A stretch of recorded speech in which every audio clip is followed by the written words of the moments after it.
Assalamualaikum warahmatullahi wabarakatuh. Perkenalkan nama saya Muhammad Fatah Zikrillah dengan NIM 230212021. Pada video kali ini saya akan mempresentasikan tugas middle test atau ujian tengah semester untuk mata kuliah pengolahan data elektrik. Dalam video ini saya akan menjelaskan tiga bagian. Yang pertama, cara menggunakan fitur style di Microsoft Word untuk membuat daftar isi secara otomatis. Yang kedua, penggunaan multi-level list untuk penomoran subbab dalam dokumen atau makalah.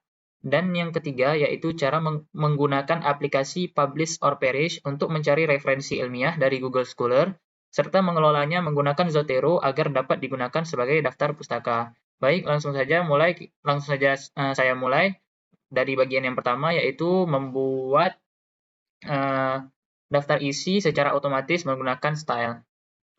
Jadi, saya telah menyiapkan contoh dokumen yang berisi beberapa bab dan subbab yang akan kita buat daftar isi secara otomatis. Yang pertama, kita akan menggunakan style yang terdapat pada tab Home.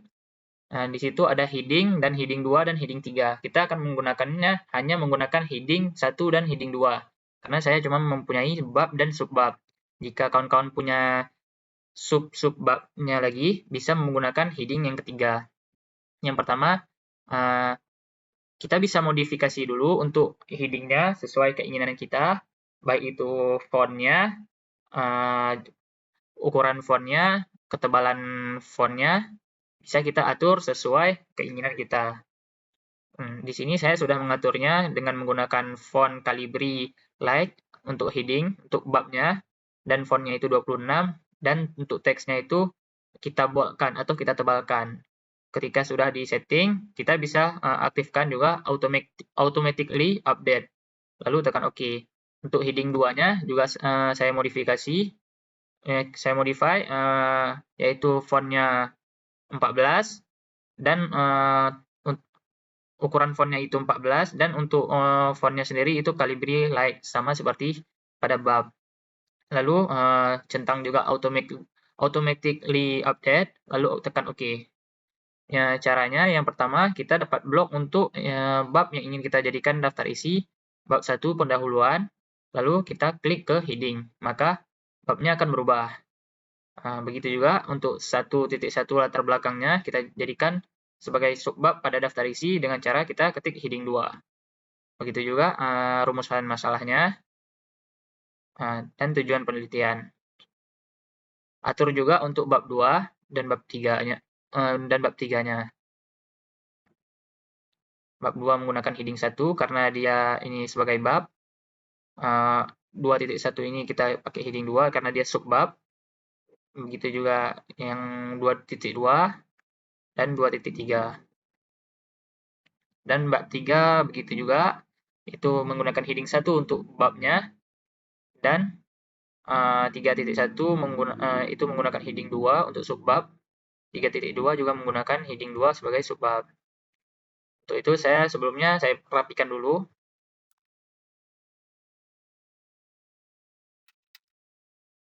Nah, sudah rapi. Nah, ketika sudah rapi begini, lalu saya akan membuat daftar isinya secara otomatis dengan cara yang pertama, kita pergi dulu ke halaman kosong, lalu pergi ke tab Reference. Nah, di tab Reference terdapat Table of Contents, klik Table of Contents, dan di sana terdapat beberapa pilihan. Yang pertama Automatic Table 1, Automatic Table 2, dan Manual Table. Saya akan memilih Automatic Table 1. Maka daftar isinya akan terbuat secara otomatis. Nah, di sini kalian bisa edit sesuai keinginan tersendiri. Lalu kita akan lanjut kepada bagian kedua, yaitu menggunakan multi-level list untuk penomoran subbab pada Microsoft Word. Pada bagian kedua ini, saya akan menjelaskan cara menggunakan fitur multi-level list pada Microsoft Word. Jadi fitur multi-level list ini terletak pada tab Home, dan di bawah view ini, di bagian sini terdapat fitur multi-level list. Tinggal ditekan, lalu di sana terdapat berbagai macam list library yang telah disediakan oleh Microsoft Word yang dapat kita gunakan. Yang mungkin sering kali kita lihat yaitu angka yang bertingkat ini. yang sering kali digunakan pada makalah-makalah untuk membuat bab ataupun subbab. Dan saya juga akan menggunakan angka ini sebagai contoh untuk kita membuat bab dan subbab menggunakan fitur multi-level list. Tinggal ditekan, lalu akan muncul angka 1. Dan untuk fitur multi-level list ini sendiri bisa kita modify atau modifikasi sesuai keinginan kita. Di sini mungkin kita ingin mengganti formatnya menjadi angka, huruf, atau angka Romawi. Kita bisa dapat mengaturnya di bagian ini, di bagian Define New Multi-Level List. Jika sudah kita atur, kita dapat tekan OK, dan karena di sini saya tidak mengaturnya dan tetap memakai format yang sudah ada, jadi tinggal tekan OK, jadi tidak akan ada perubahan. Jadi untuk fitur multi-level list sendiri, cara menggunakannya cukup lumayan mudah, yaitu sebagaimana kita mungkin ingin buat contohnya, kita ingin mengetik pendahuluan, dan di bawah pendahuluan kita ingin membuat subbab daripada pendahuluan tersebut. Kita bisa tekan Enter, lalu untuk membuat subbabnya atau 1.1-nya, kita bisa menggunakan cara yang pertama. Di sini ada di bawah Help ini ada yang namanya Increase Indent. Tinggal ditekan, maka akan langsung dibuat 1.1. Ataupun bisa juga kita dapat menekan tab untuk dapat langsung dibuatkan subbabnya 1.1. Maka langsung dibuat 1.1. Lalu kita tuliskan dulu di 1.1 itu latar belakang. Untuk 1.2-nya itu rumusan masalah.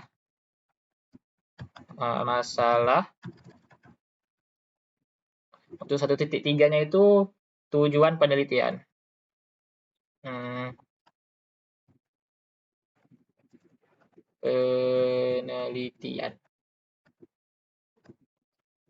Nah, jika sudah dan kita ingin melanjutkan dari pendahuluan ini, tadi pendahuluan sudah kita buat subbabnya, kita ingin membuat yang kedua, bab yang kedua misalnya, kita dapat tekan Enter, lalu di bawah di samping Increase Indent ini ada yang namanya Decrease Indent. Kita dapat menekannya, maka dia akan kembali melanjutkan nomor 2 daripada pendahuluan yang tadi. Seperti contoh, mungkin kita akan menggunakan, kita akan menuliskan tinjauan pustaka. Lalu untuk 2.1-nya, untuk subbabnya, seperti tadi, kita dapat tekan lagi Tab atau Increase Indent. Nah, di sini kita akan mengisikan, misalnya, pengertian UI. Di 2.2-nya itu pengertian UX. Misalnya, seperti ini. Dan jika di bawahnya lagi kita ingin membuat subbabnya lagi, kita bisa tekan Enter, lalu tekan Tab lagi untuk melanjutkan. Misalnya kita punya subbabnya lagi 2.1 atau 2.2.1 misalnya. Kita bisa tekan Tab, maka dia akan membuat 2.2.1. Maka kalau kita tekan lagi Tab, maka dia akan membuat lagi 2.2.1.1. Tapi karena di sini saya cuma ingin membuat subbabnya saja, maka saya tidak memerlukan 2.2.1 atau subbabnya. Jadi demikian cara membuat atau cara menggunakan fitur multi-level list di Microsoft Word. Dan selanjutnya saya akan masuk pada bagian yang ketiga, yaitu saya akan menjelaskan cara menggunakan aplikasi Publish or Perish untuk mencari artikel ilmiah dari Google Scholar, dan bagaimana cara kita untuk mengelola daftar rujukan tersebut menggunakan aplikasi Zotero. Jadi pada bagian yang ketiga ini saya akan menjelaskan cara menggunakan aplikasi Publish or Perish untuk mencari data artikel ilmiah dari Google Scholar, dan bagaimana cara mengelola daftar rujukan tersebut menggunakan aplikasi Zotero. Tentunya kita harus mempunyai aplikasinya dulu, yaitu aplikasi Publish or Perish dan aplikasi Zotero. Pertama kali, buka dulu aplikasi Publish or Perish-nya. Karena kita ingin mencari artikel ilmiah pada Google Scholar, jadi kita klik Google Scholar. Lalu di sini kita bisa mencari berdasarkan yang telah ditampilkan ini. Jika kita ingin mencarinya dengan detail, bisa mengisikannya dengan semua yang ada di sini. Tapi jika kita ingin mencari keywordnya saja, maka kita isikan keywordnya saja. Contohnya saya ingin mengisikan keyword dengan keyword jaringan komputer. Lalu saya akan mengatur maksimum resultnya itu 10, jadi akan ditampilkan 10 artikel ilmiahnya saja. Lalu setelah sesuai, kemudian kita langsung klik search untuk mencarinya. Kita tunggu sebentar proses mencarinya. Jika sudah muncul, kita dapat menyimpan semua artikel tersebut dengan cara Ctrl A. Maka akan terblok semua. Lalu kita pada bagian samping sini ada save result. Klik save result, lalu kita simpan result as bibtext. Kita akan simpan sebagai bibtext. Lalu kita dapat menyimpannya pada folder yang kita inginkan. Di mana kita ingin menyimpannya. Saya ingin menyimpannya di folder new folder. Di sana terdapat juga satu file bibtext yang telah saya cari sebelumnya. Jadi saya akan menyimpannya di sini. Oke, kita save. Jika sudah tersave, maka sekarang kita akan membuka aplikasi Zotero-nya. Ini data artikel yang telah saya cari sebelumnya. Untuk mengimpor artikel yang telah kita download bibtext tadi, kita bisa mengimpornya dengan cara mengklik bagian file. Di sana ada tulisan import, jadi klik import. Pilih yang pertama ini, a file, bibtext, RIS, Zotero RDF, dan lain-lain.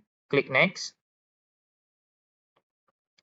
Setelah klik next, kita akan mencari di mana file bib kita tersimpan. Tadi saya menyimpannya di new folder. Lalu pilih file yang kita simpan tadi. Lalu klik open.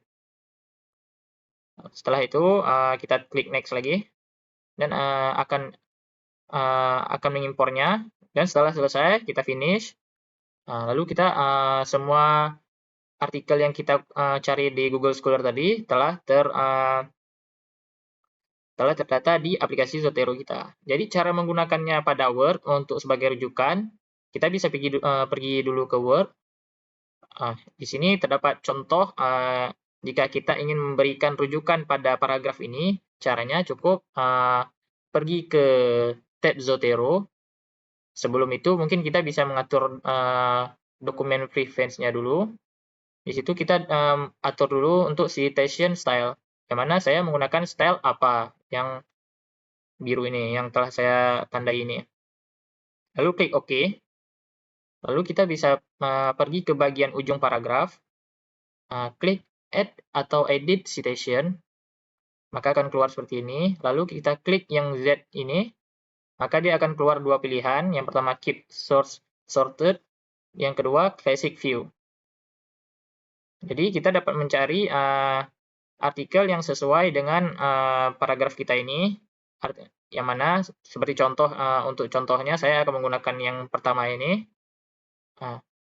Dan kita dapat mengisikan artikel rujukan untuk paragraf tersebut berada pada halaman berapa. Contohnya saya ingin mengisikan halaman 2, klik OK, maka rujukannya, citation-nya akan langsung dibuatkan oleh aplikasi Zotero. Baiklah, dengan demikian penjelasan saya mengenai 3 bagian pada tugas middle test, mata kuliah pengolahan data elektrik. Jadi saya sudah mempraktekkan cara membuat daftar isi dengan style, mengatur struktur dokumen menggunakan multi-level list, serta menggunakan publish or perish dan aplikasi Zotero untuk mengelola referensi ilmiah. Semoga penjelasan yang telah saya sampaikan dapat bermanfaat dan mudah dipahami. Terima kasih atas perhatiannya. Wassalamualaikum warahmatullahi wabarakatuh.